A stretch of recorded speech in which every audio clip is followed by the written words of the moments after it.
pleasure to be here. And so, hey, now we get to talk about the most exciting group of plants, right? The perennials. Okay. Hey, woody plants are cool, but it's perennials are where it's at, right? And, okay, so you've got the... All right. Thank you. So, hey, maybe just to back up a little bit. So, hey, who's Walters Gardens? Who's Proven Winners? You know, it's all murky out there, right? So who's doing what, where? So Proven Winners, I think most of you maybe have heard of Proven Winners once or twice. So their job as managers of the brand is to promote the Proven Winners brand to the consumer, okay? So Walters Gardens, we are a licensee of Proven Winners, and we are licensed to sell Proven Winners, but not only sell Proven Winners perennials, but we do a lot of breeding work. And hey, we saw some great information on the breeding work of the Bloomin' Easy folks, Bailey's. We'll probably hear some more coming up. Hans Hansen, our breeder, is working on over 70 different plant genera. And in addition to his work, we add varieties in from other breeders around the world. But so we are a licensee. We've been with the Proven Winners. We've partnered with them for over 14 years now. Our sales on Proven Winners varieties have gone up on average of 26% per year. So we're pretty happy about that. But we really are excited about helping Proven Winners. I think Rob mentioned the value added thing. Hey, getting the message of the value of plants, the benefits of gardening, whether it's financial, psychological, physical. How do we get the message out there about our product? Hey, so Proven Winners is doing that. We're doing that. But our main job isn't to the consumer, it's to the trade. And hey, what's one of the most important segments of the trade? It's the landscape segment. So hey, I'm really happy to get the word out about what we're doing with new plants. Hey, there's a lot of good rock solid plants out there. Hey, pick a name, whether it's Stella d'Oro or Carl Forster, maybe Autumn Joy. Hey, those are all good plants, but there's a lot of maybe even better plants, cool new plants that are different that will not only set Conan apart as a higher tier supplier, but will set you apart as something that can offer your customers something new, something different. So let's get started here.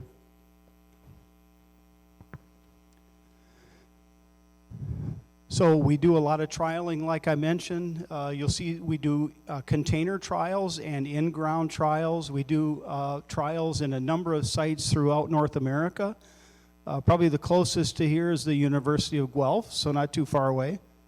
And so we trial them all over. You can see some of the Paint the Town dianthus there. We promote national and, well, or maybe I should say international perennials of the year. And we also have landscape perennials of the year. So for 2024, it's Amsonia Storm Cloud. And so maybe to back up, the perennial landscape plants of the year, we pick durable, long-lived, low-maintenance plants, right? That's what we all want for our landscapes, durable, long-lived, low-maintenance. And so for next year, it's Nepeta Cat's Meow. I think I talked to a few of you folks. You're using it already successfully, and so good to hear that. And then what's one of the longest-lived perennials in the garden? Baptisia. Those plants will probably outlive most of us. So just to give you a little heads up, we like to give people some advance notice so you can maybe trial some of these things, see how it works for you, your customers. But we'll just get going alphabetically. Hey, one of the hottest plants out there, one of the hottest perennial plants is allium. And so they're not deer-proof. A year ago, I would have said deer-proof. But last summer, we had some customers from Wisconsin come through and say, yeah, the deer are eating my allium. I was like, oh, what next? So anyway, I'd say deer-resistant, but not deer-proof. Serendipity, and as you can see, it's a pollinator plant. So serendipity is a sport of millennium. And millennium is a great plant. You should use it. You by all means. But serendipity has blue-green foliage. You can't really tell from the slide. Millennium has just glossy green foliage, but durable, long-lived pollinator plant, generally deer-resistant, a plant that you can put in a very low moisture situation, full sun, but very low maintenance. So alliums are hot. And I mentioned Amsonia. So for 2024, this Amsonia storm cloud is our national landscape perennial of the year. And what makes it unique is what you see right there. That is probably late April, 1st of May, right outside our offices. And you can see the foliage color. It's almost black when it first comes out of the ground, and then those nice star-shaped flowers. So that's a great plant. Another plant with great dark foliage is brand new Astilbe, Dark Side of the Moon. So you can see the beautiful foliage color, the nice kind of amethyst, pink, purple flower spikes.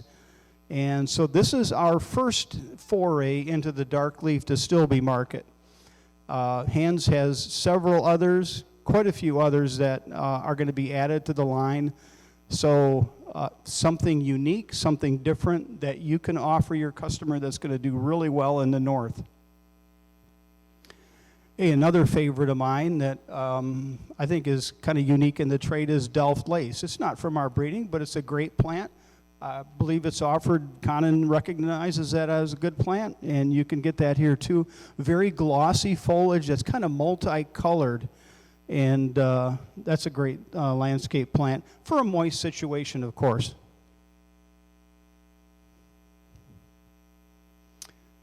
On the shade end of the spectrum, I think we're all familiar with regular Japanese painted fern. It's a good plant. Nothing wrong. It's a good plant, hardy. But Aetherium Godzilla is Japanese painted fern on steroids.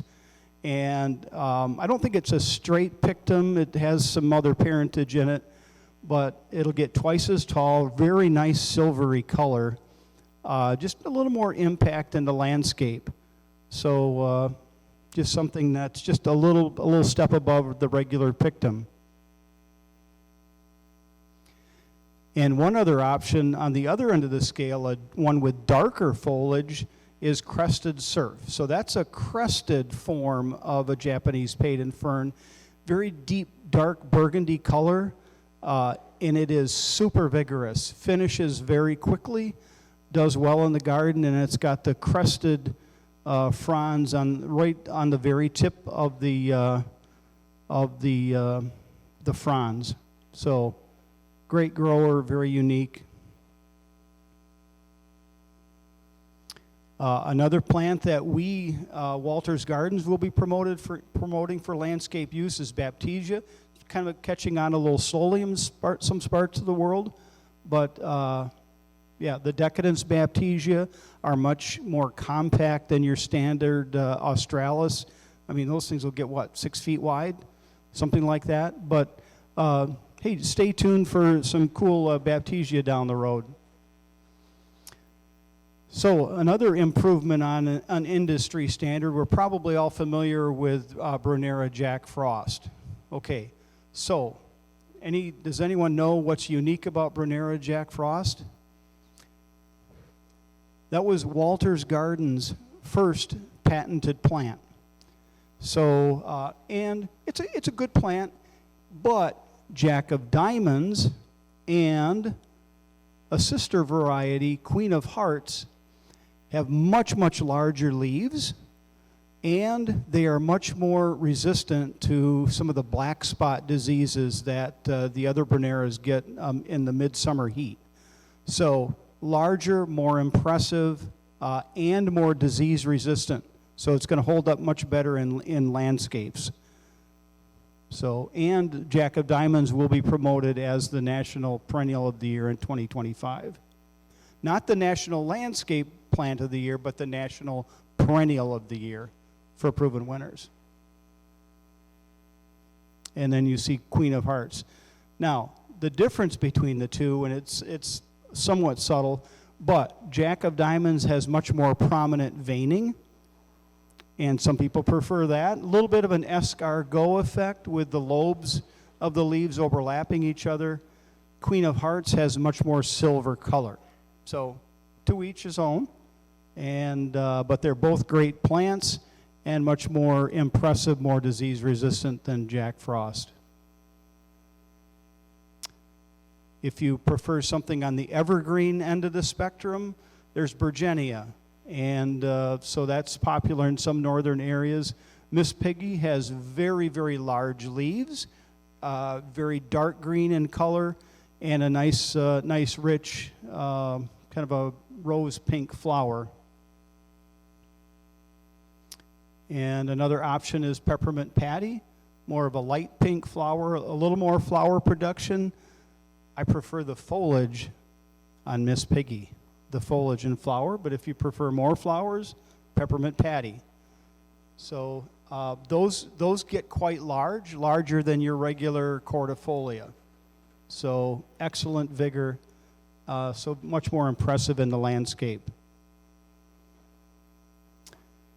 Another great evergreen is Dianthus, and Jeff was kind enough to give us a little tour of the Dianthus crop here, and there are some super plants coming along, whether it's Black Cherry Frost with that nice picotee edge, classic coral, kind of that coral pink color, and then Cranberry Cocktail, a little bit deeper, more magenta in the flower.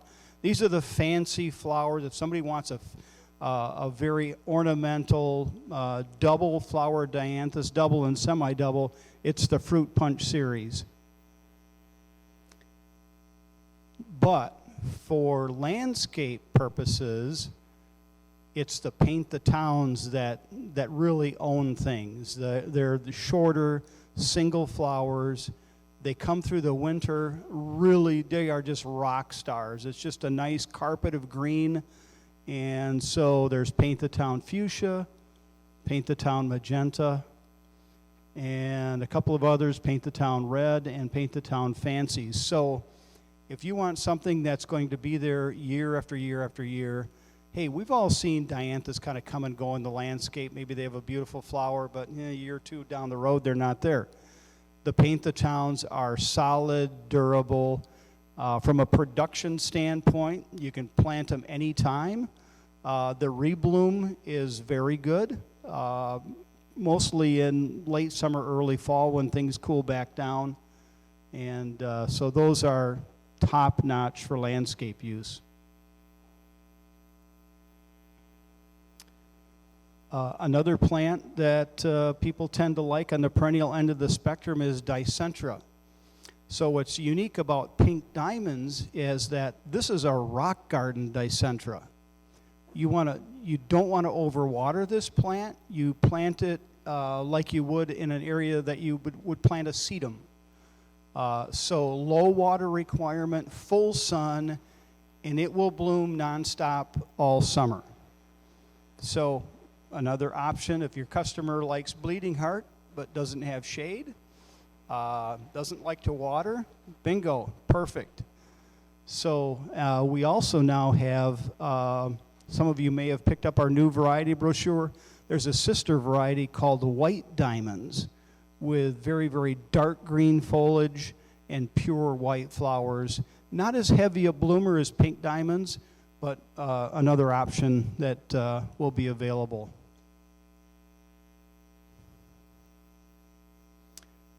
Okay, Echinacea, another key genera. Hey, these are not from our breeding program. These are, of course, from Ball. They're the Sombrero series, but they're great plants. And I think they're all available here. Hey, Adobe Orange, the Lemon Yellow, the Salsa Red, nice compact plants. Pretty good breeding work. So, hey, those are all varieties that you would do well to use. Now, we haven't been in the Echinacea business as long as some people, but we're doing okay. I think we're catching up fast. One of Hans's best varieties, I think, is this one in a melon. And this gets about 2.5 feet tall, very large 5-inch flowers, and the color just, it goes with everything. So dark green foliage, sturdy stems. You can see the nice overlapping petals there, one in a melon. And another great selection is the Price is White. So nice full overlapping petals, dark green foliage, 18 to 24 inches tall, another great landscape plant. And there's some nice doubles available. So great flower coverage on raspberry beret, nice tight habit. Another great selection if you're into doubles. Very compact. It's not going to be, some of the early doubles were on the tall side and not that floriferous. We've come a long ways. Now, from my experience, and maybe I can get some input from you folks, I think the most durable, long-lived echinacea in the garden, in the landscape, are the ones from seed. So Summer Song Firefinch isn't from our breeding work, it's from someone else's, but the uniformity is great. It's a nice, vibrant orange-red. Great flower coverage. But if you're looking for longevity in the landscape, this is probably one of your best choices. Anyone else have any experience or input? Okay. But anyway, just from my observation. So we've had some dark leaf geraniums out there, and they're pretty cool plants. But generally they lack vigor. They just take forever to finish in a container. This is one of Hans's fairly new introductions, the geranium Boom Chocolata. Believe it or not, this will get close to 3 feet tall in the garden. Very large blue flowers. It's vigorous, but it's a great option if you like dark leaf perennial geraniums. So Boom Chocolata. You can just see the performance there. One of our top 2 genera at Walter's Gardens are hostas and daylilies. So we're always going to have a good selection of daylilies. Hey, in order to have a nice show, you have to have consistent moisture. Most daylilies need about 1 inch of water a week to keep them looking good through the summer. We have some fantastic varieties. I think 2 of the best are Ruby Spider. That's an early blooming red.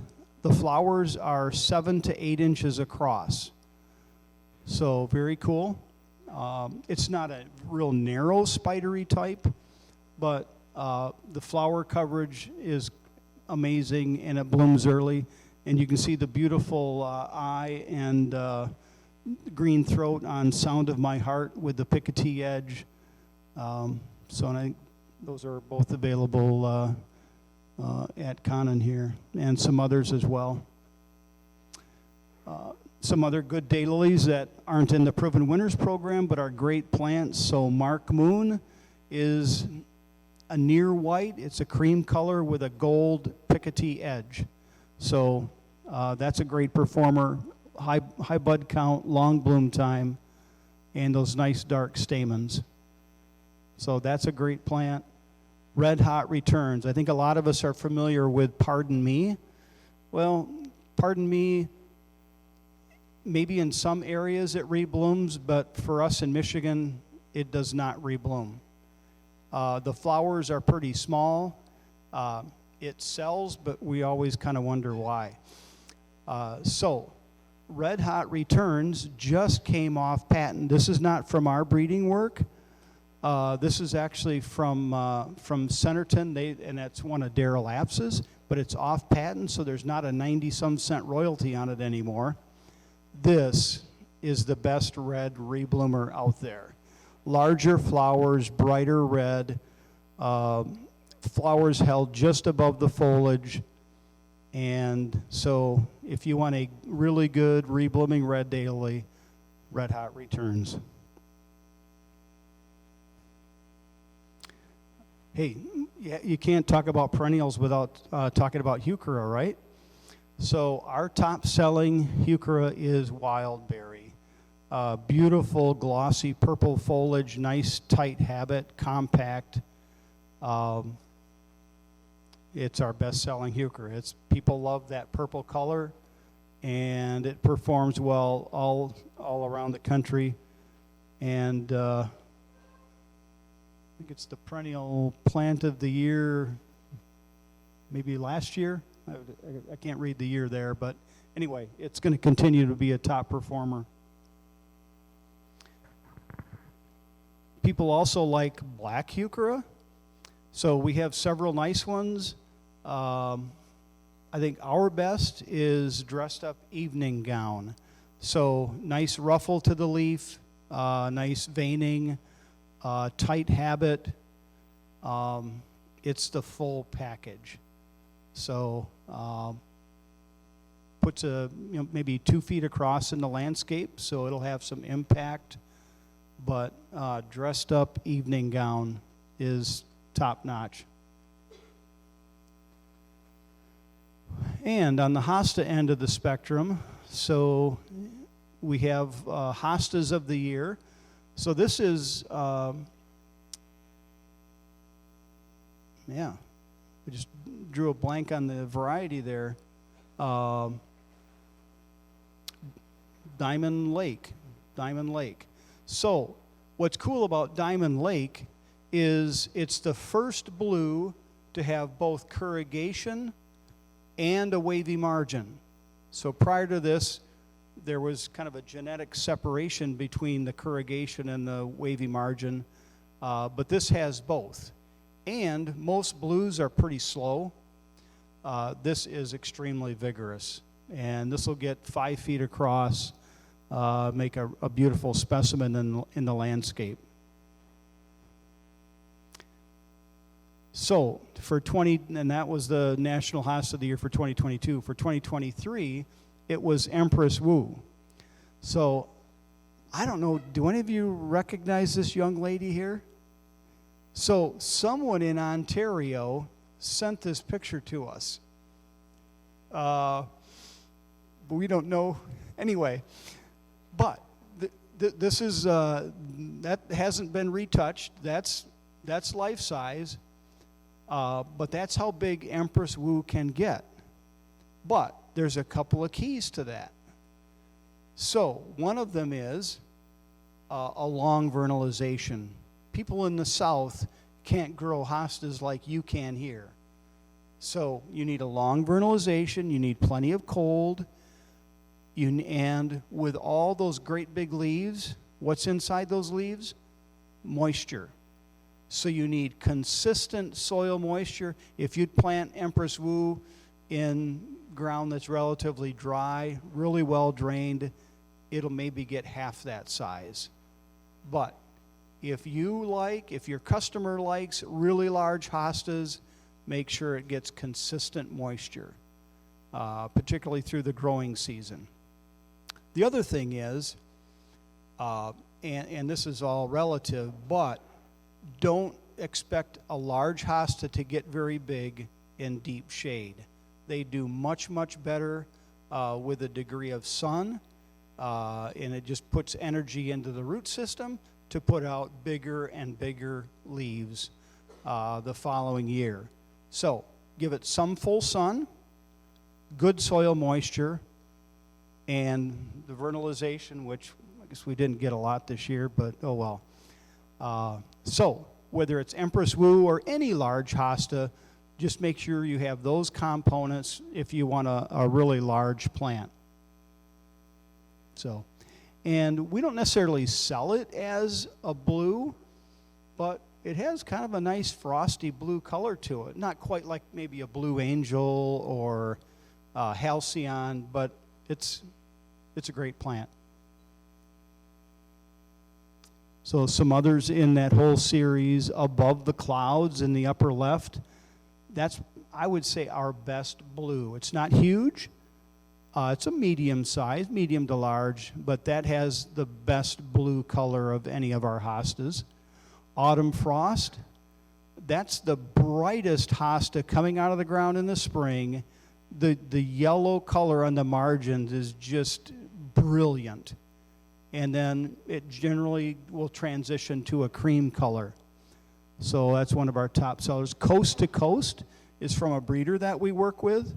And it has a nice upright vase-shaped form. The flowers are held just above the foliage, just in perfect proportion. And it's just your classic gold hosta. Diamond Lake I talked about with the first blue to have both the ruffled edge and the corrugation. Echo the Sun is brand new. I would call that our best yellow/gold. So if you need some color contrast, Echo the Sun, that's a medium-sized plant. The little baby Empress Woo, we couldn't fit anything bigger on the picture, I guess. Etched glass is a sport of stained glass, or actually, I'm sorry, I think it's a tetraploid stained glass. So it has those fragrant white flowers. It has that Hosta plantaginea parentage to it. So, as do varieties like guacamole and plantaginea. So it has fragrant flowers, a little smaller stature than stained glass, but a brighter variegation. So that's etched glass. Hope Springs Eternal, just, yes.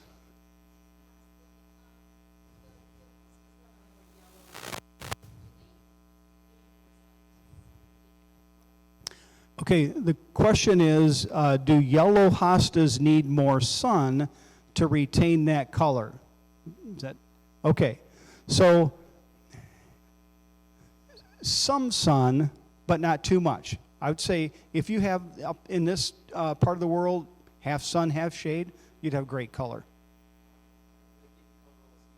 And it would, this one would have the color, that's a great point. Yes. Great point. That was a point I should have mentioned, but it retains that nice bright gold color all season long. Correct. Echo the Sun. Yep. Thank you. But just some great variety. It's not to say the Patriots and Franceves of the world are bad. They're not. They're okay plants. But if you want to be able to offer your customer something that's just a little cut above, that's where these come into play. So just rounding things out, Hudson Bay, that's like a Seboldiana with a cream center. Love Story has a nice arching habit, long linear leaves. Miss America has very clean inside variegation. Flowers will get 5 to 6 feet tall. The scapes are white, and the flowers are kind of a light lavender. It's very distinctive, so that's a cool plant. Seducer, upright, vase-shaped habit. Voices in the Wind, another nice ruffled margin variety.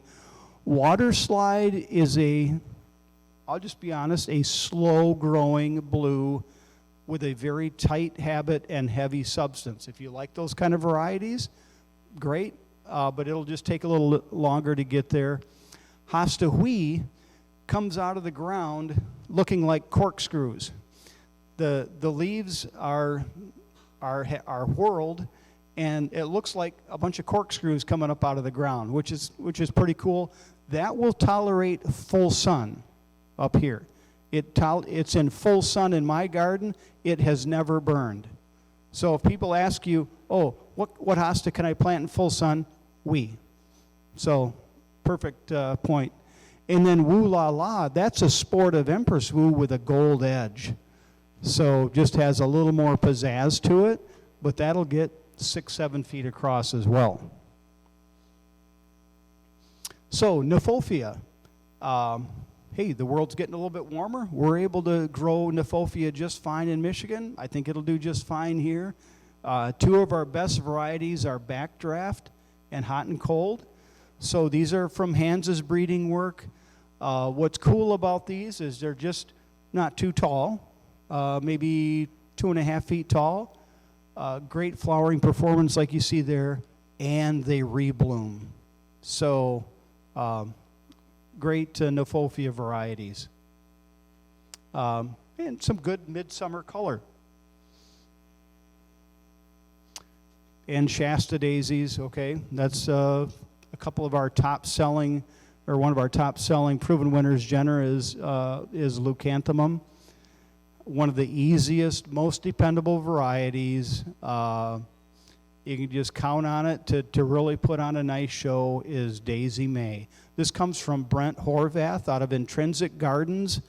We really don't promote this plant much, and it just stays right on the top of our bestseller list. So it's just your classic Shasta daisy.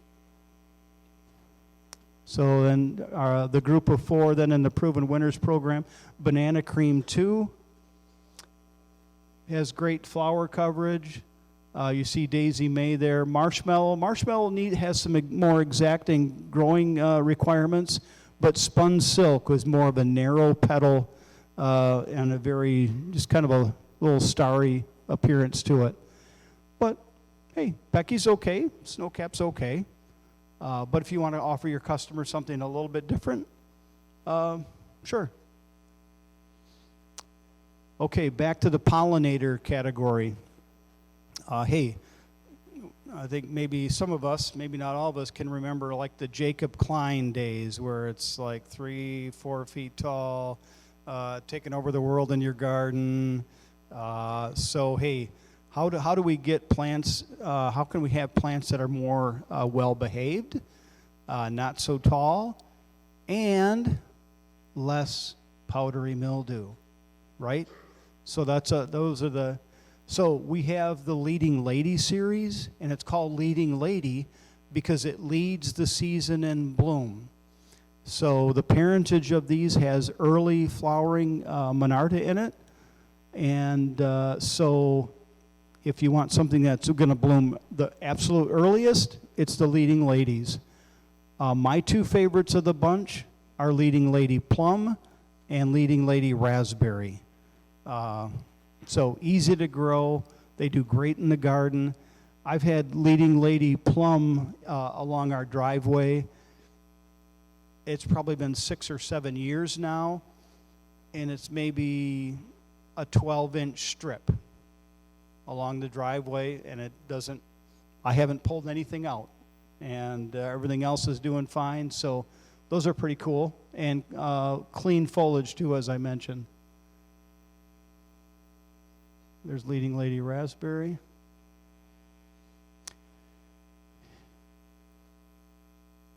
Now, not everybody likes the little, what some people call ankle biters. Some people want something a little taller, maybe that 2 to 3 foot range. So hence we have the upscales. So we have the lavender taffeta, pink chenille, red velvet. What's really cool about these plants is, it kind of feels weird saying this, but the foliage. The foliage is unbelievably glossy. The leaves are like little mirrors. And so clean foliage, they'll get, 2.5 feet tall. So if you want something a little larger in the garden, these are great options. So now we get into kind of the real workhorses of landscape plants. So Nepeta Cat's Meow is going to be the Proven Winners Landscape Plant of the Year for 2025. It's on a little poster there if you want to grab one before you go. This is not our top-selling Nepeta, but it's a good rough and tumble Nepeta that's going to be way more compact than Walker's Low. And so it's just a great garden performer, nice blue-green foliage, good rebloom throughout the summer. So for landscape purposes, Cat's Meow is amazing.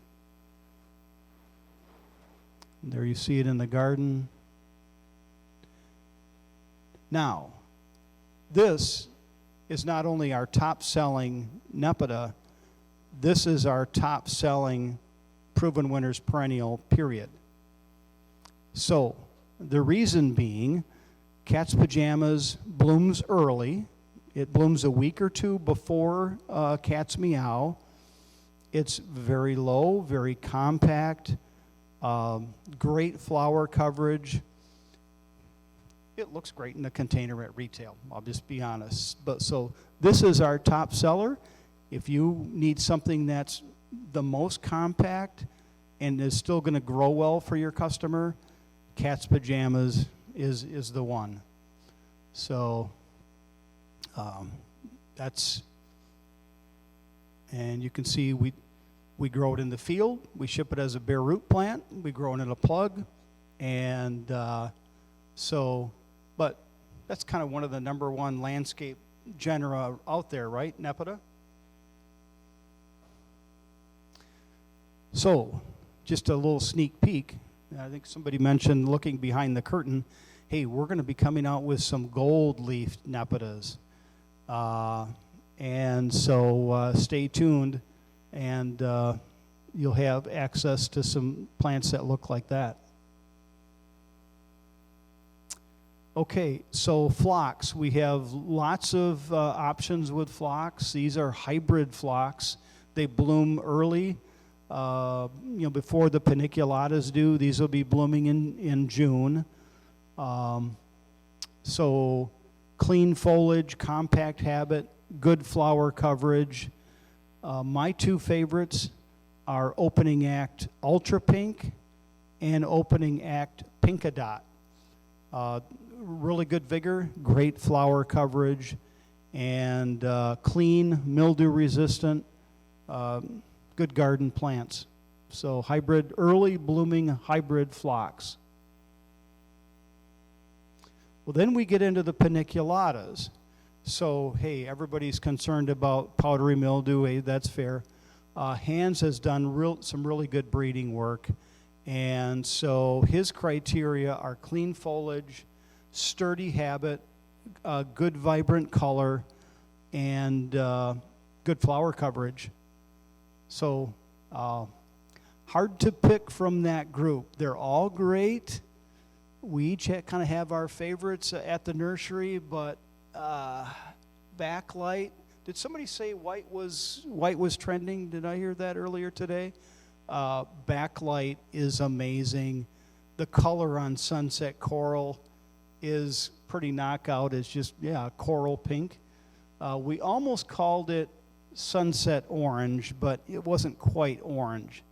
But neither of those are our top seller. Ultraviolet is a deep magenta purple, and that's the best seller. So lots of cool options there.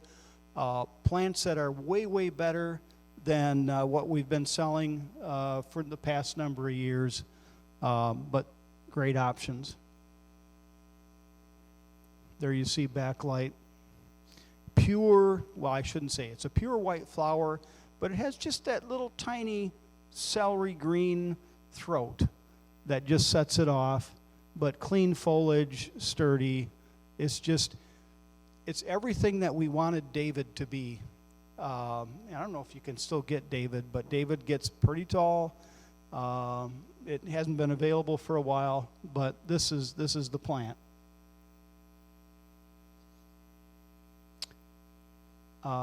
As far as drought tolerance goes, hey, doesn't get much better than Russian sage, right?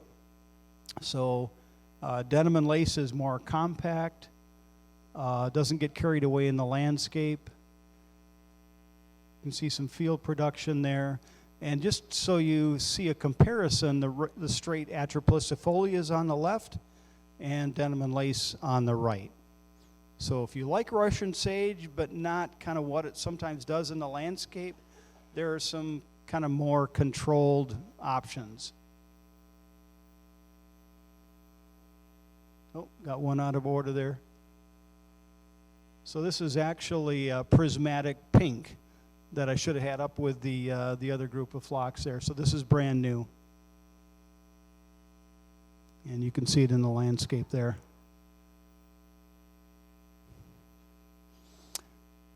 early season color. Has anyone planted any of the ballerina primulas in your garden? Okay. Oh, good, good. Anybody else? Yeah? Pretty top notch? Yeah, yeah. So these are not from our breeding program. These are from David Curley. So David Curley is from the UK. He also introduced Lavandula Sweet Romance. So, but they're all about primulas in the UK. He developed this ballerina line as a pot crop, just, as a holiday pot crop. Little did he know they were great landscape plants. So there's all different kind of colors of ballerinas. So we have a couple that are going to be new to the Proven Winners program. So you can see the mandarin here. The flower coverage is incredible. And then also blue ripples. So if your customer likes early season color and you need it to really pop, the ballerinas are amazing. So there you go. Okay, back to shade and deer. I'll maybe use deer proof here. So pulmonaria. So you get that nice foliage. There were some people in our office that were saying last week, and I'm from Michigan, that they had flowers on their pulmonaria. Now, granted, it's a wacky spring, right? But that's how we kind of sometimes forget how early some of these plants bloom. So here's more early season color, early season foliage. So you've got Pinkaboo and then Spot On. So Spot On has more of the spotting. Pinkaboo not as much, just a little more definition. And so some good choices there for shade. Other things to solve landscape problems. We in the Midwest get a lot of black spot on Rudbeckia. Is that an issue here? Black spot on Rudbeckia? Okay. So, hey, this isn't our plant, but a good plant that should be used a lot more. This American Gold Rush, and this is from Brent Horvath too, but this plant stays clean, good flower coverage, and a great alternative to Rudbeckia, or to Rudbeckia Goldsturm. On the salvia end of things, hey, sometimes it's nice to have something other than blue. Pink Dawn has just super flower performance. Hardy to Zone 3, just a good rough and tumble dianthus that'll do well in the landscape. Hey, we're all familiar with the taller sedums, the autumn joys, autumn fires, but there are some really good options on the shorter, not ground cover sedums, but something that's maybe 8 to 10 inches tall. So we've got the pure joy types. And can you beat the flower coverage on that? It's just, now, granted, don't overwater these. Don't put them where there's like underground going off every day. But if you just grow them in an average to dry garden situation, that's what you get. And so I call them sedum mums because they kind of look like a hardy mum in the fall, and they kind of have that habit if they're grown properly. So most of them are in this Rock and Round series. So you've got most of them started out with pure joy. Bundle of Joy is white rather than pink. Pride and Joy in the lower left has a deeper pink flower and darker foliage. That's my favorite of the bunch. But if you prefer yellow, there's the Rock and Round Bright Idea. And that is an early blooming, taller Kamchaticum type, but all in that 8 to 10 inch range, or 10 to 12. Superstar has dark foliage and has a little bit different parentage to it. And there you see the Bright Idea. And the white Bundle of Joy. pop star, the nice tight. So Hans's number one criteria with sedums is selections that don't open up, that they don't do the donut thing in the landscape. I mean, that's just the worst, right? Who wants to see that? You want a nice, tight, sturdy plant that doesn't open up. Yeah, here's kind of my favorite, Pride and Joy. But look at that fall color. Isn't that amazing? So great options. And then on the tall end of the spectrum, all right, the Holy Grail has been a dark sedum that doesn't flop. You've probably used like Purple Emperor. There's been some other tall, dark sedums, but they all flopped. We thought we had a good variety maybe 7-8 years ago, but the leaves kind of got this scabbiness to them, so hey, we had to throw that out, going back to the drawing board. But now we have Back in Black. This is, and we have other dark sedums too. This is the absolute darkest of the darks. So if you need dark, go Back in Black. We also have Midnight Velvet, which is more dome-shaped, less upright. And there you see field production, how that grows out in full sun. Those were all started as a little 72 count plug in June.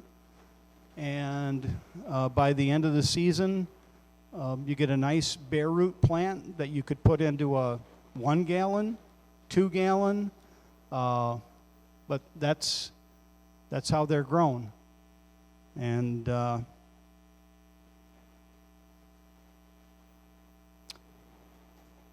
the Veronica end of the spectrum, there's lots of options there. Probably hard to pick a favorite there, but the unique features Ever After will just keep flowering. Those spikes keep getting longer and longer, and it just goes and goes and goes. Really super dark, glossy green foliage. Pink Potion has really vibrant pink color, compact habit. Purple Illusion, same thing, but purple. White Wands. White Wands is a reblooming wonder. Nice medium-sized habit, but it just blooms and blooms and blooms, kind of like Ever After, but it's a much more, the flower power is much more concentrated. Just for a straight classic blue Veronica, Wizard of Oz. So lots of choices there on the Veronica end of the spectrum. And you can see how things are grown maybe midsummer. That's all dug in inside coolers and freezers right now. But anyway, that's how things are grown in Michigan and sent to folks like Conan. Thank you, Rob, Jeff, Valerie, for your hospitality and the opportunity. Thank you. Appreciate that.